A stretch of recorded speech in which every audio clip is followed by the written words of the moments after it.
Salut à tous, c'est Revan et aujourd'hui on se retrouve pour une nouvelle vidéo preview du 6 Nations et aujourd'hui on va s'intéresser au Pays de Galles. Allez, on démarre tout de suite avec le contexte.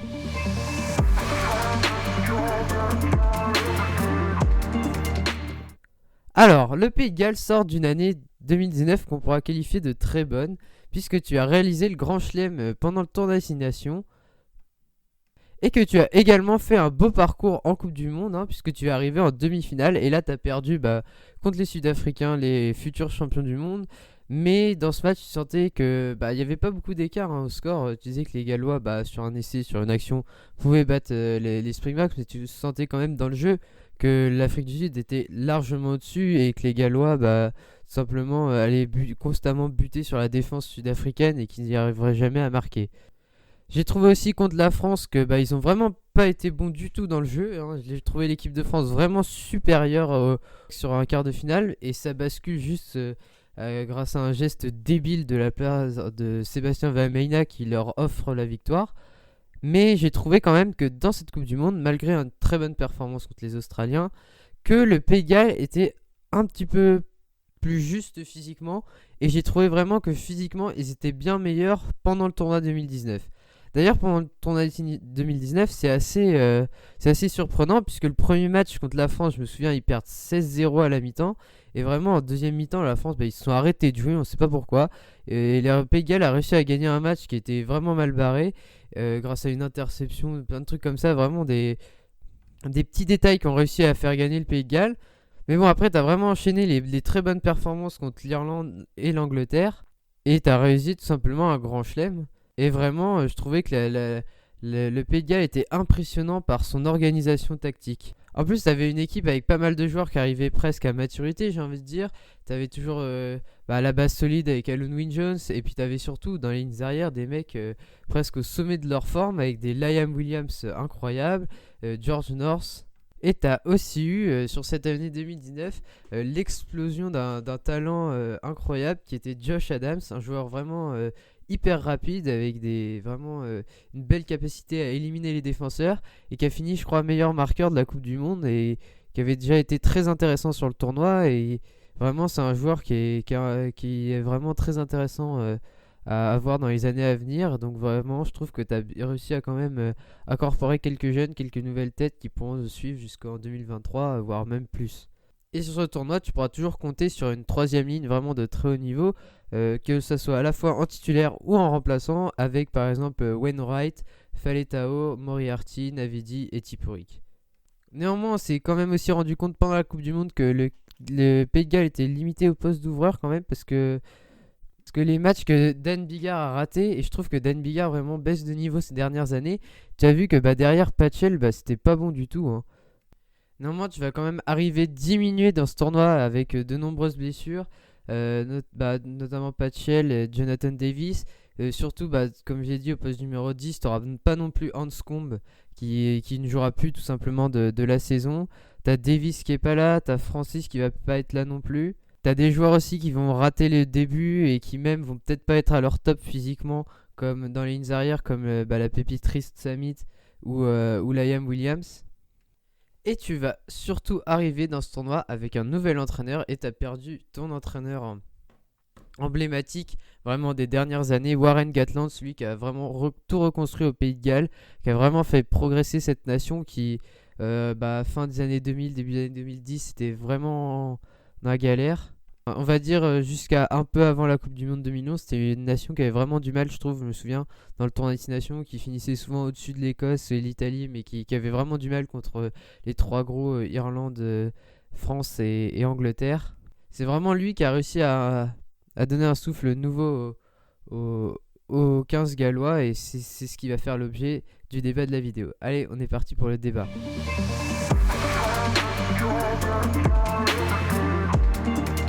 Alors, le débat de la vidéo va être: est-ce que le Pays de Galles va survivre au départ de Warren Gatland?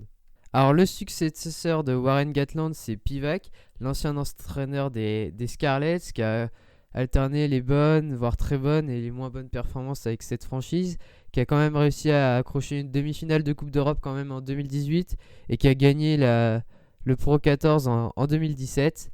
Donc voilà, c'est un entraîneur qui n'a pas encore entraîné au niveau international, mais qui a quand même quelques bonnes performances à son actif quand même avec la franchise, avec la province des Scarlets. Néanmoins, quand tu vois l'influence qu'avait un Warren Gatland dans cette sélection, on se dit que vraiment ça va laisser un gros vide. Warren Gatland, c'était vraiment un tacticien hors pair qui a vraiment révolutionné le rugby gallois, qui a vraiment donné une rigueur tactique absolument incroyable à cette équipe, qui a enchaîné les bonnes performances avec de nombreux tournois gagnés, de plusieurs grands chelems aussi. Le Pays de Galles, si on prend vraiment le bilan des 10 dernières années sur la dernière décennie, on peut peut-être se dire que c'est presque la meilleure équipe de l'hémisphère nord sur le bilan global. Tu vas aussi perdre, en plus de Warren Gatland, l'entraîneur de la défense Sean Edwards qui lui a rejoint le 15 de France. Donc là aussi ça va laisser un gros vide je pense dans cette équipe galloise. Et on sait vraiment ces dernières années que ce qui faisait aussi la réussite du Pays de Galles, c'était cette défense quasi imprenable. Si on prend les derniers résultats vraiment sur les dernières années pendant le 6 Nations, on voit que l'équipe du Pays de Galles était une équipe qui prenait peu d'essais, qui était très rigoureuse en défense, toujours bien placée, qui laissait que très peu d'espace à l'adversaire. C'était vraiment une rigueur incroyable. Après aussi, je dirais également que comme pour l'Irlande, le Pays de Galles arrivait aussi à son top pour le tournoi avec tout simplement des joueurs qui évoluent principalement dans le Pro 14 et qui est un championnat, comme je l'avais dit pour l'Irlande, qui demande beaucoup moins d'efforts et beaucoup moins de matchs. Donc les joueurs arrivent plus frais en février. Et c'est là aussi qu'on voyait aussi les limites du Pays de Galles en Coupe du Monde contre les grosses nations en 2015-2019. On les sentait quand même que les autres physiquement étaient au-dessus des Gallois. Mais quand on sait l'état du rugby gallois avant l'arrivée de Warren Gatland, on se dit quand même que le travail a été colossal et absolument extraordinaire pendant plusieurs années. Donc pour moi, oui, vraiment, le Pays de Galles arrivait presque à la fin d'un cycle, on peut dire comme ça, sur cette Coupe du Monde 2019. C'était la Coupe du Monde, ils étaient le mieux préparés, où ils arrivaient le plus fort. Et malheureusement, t'es quand même allé en demi-finale, mais t'as montré aussi tes limites pendant la demi-finale. Et tu sentais que les Gallois n'avaient pas vraiment le potentiel d'être dans les top 3 des nations mondiales. Je pense que quand même la Nouvelle-Zélande, on l'a vu sur le match pour la 3ème place. L'Angleterre et bien sûr les Sud-Africains étaient encore bien au-dessus. Bien au-dessus. Donc pour moi, cette équipe du Pays de Galles, certes, n'est pas beaucoup renouvelée. Quand même, tu as une vraie base solide qui est encore là. Mais tu as des joueurs quand même vieillissants. Alwyn Jones, presque, je pense que je suis pas sûr qu'il arrive à aller jusqu'en 2023. Pourtant, on sait que c'est un capitaine vraiment extraordinaire. L'un des joueurs dont on parlait presque le moins ces dernières années, mais qui pourtant est tellement important. C'est un leader, un mec qui montre l'exemple. Il est incroyable, Alwyn Jones. C'est vraiment le deuxième ligne de la décennie, je trouve, avec Brodie Retallick. Voilà, t'as vraiment le sentiment d'une fin de cycle avec Warren Gatland qui s'en va. Et vraiment, pour moi, ce départ va laisser un énorme vide dans l'équipe galloise. Et ça va vraiment être très intéressant de voir comment ils vont réagir avec ce nouveau coach.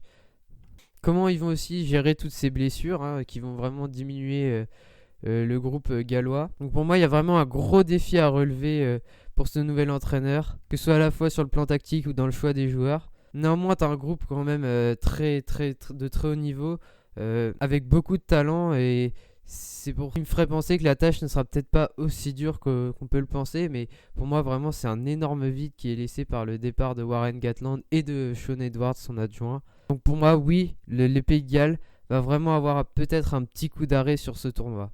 Allez, on va tout de suite maintenant s'intéresser aux joueurs à suivre.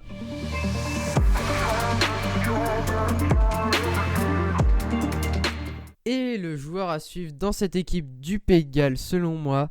Alors, il y a beaucoup de joueurs intéressants. Vraiment, les Gallois nous ont vraiment habitués ces dernières années à sortir des arrières de vraiment très haut niveau, avec Josh Adams ou encore ou encore il y a un peu plus longtemps Liam Williams. Et moi, j'ai fait le choix d'une autre pépite qui a vraiment complètement explosé cette année, c'est Louis Reed-Samit.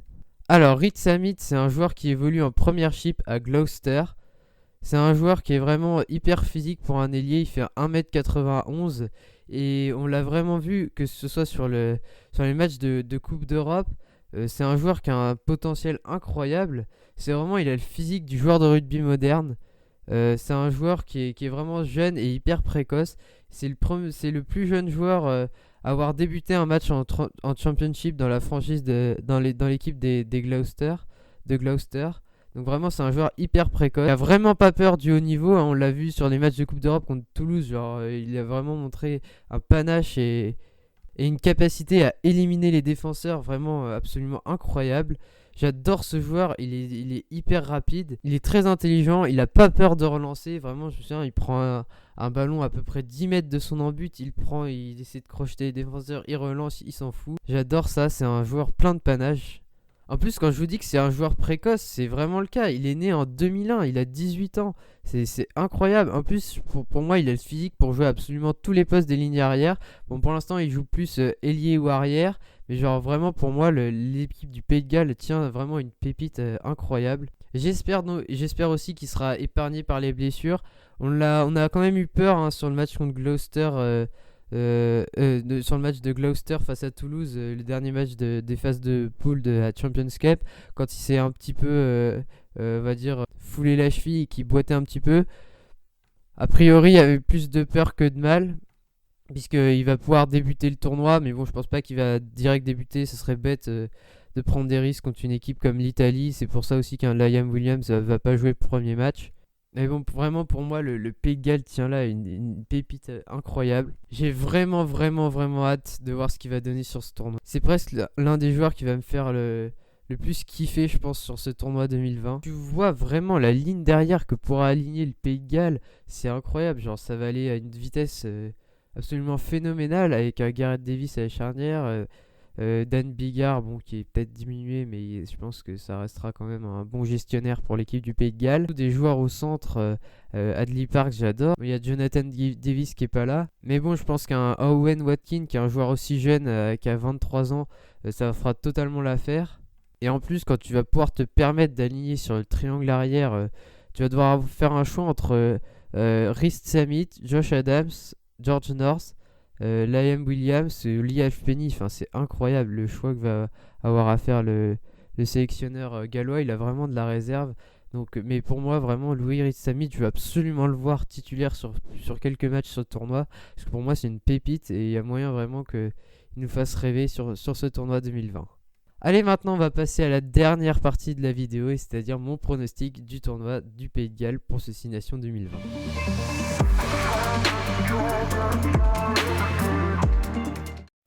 Alors, pour le pronostic de ce tournoi 2020, on va bien sûr s'intéresser au calendrier. Et là, ça va être la première vraie grosse interrogation sur le Pays de Galles, parce que ils vont recevoir, je crois, 3 fois, mais ils vont recevoir vraiment des équipes les moins intéressantes, puisqu'ils vont recevoir l'Italie, l'Écosse et la France. Et pour moi, vraiment, ce calendrier, c'est ce qui va vraiment faire défaut au Pays de Galles, parce qu'ils ont 2 énormes déplacements en Irlande et face à l'Angleterre.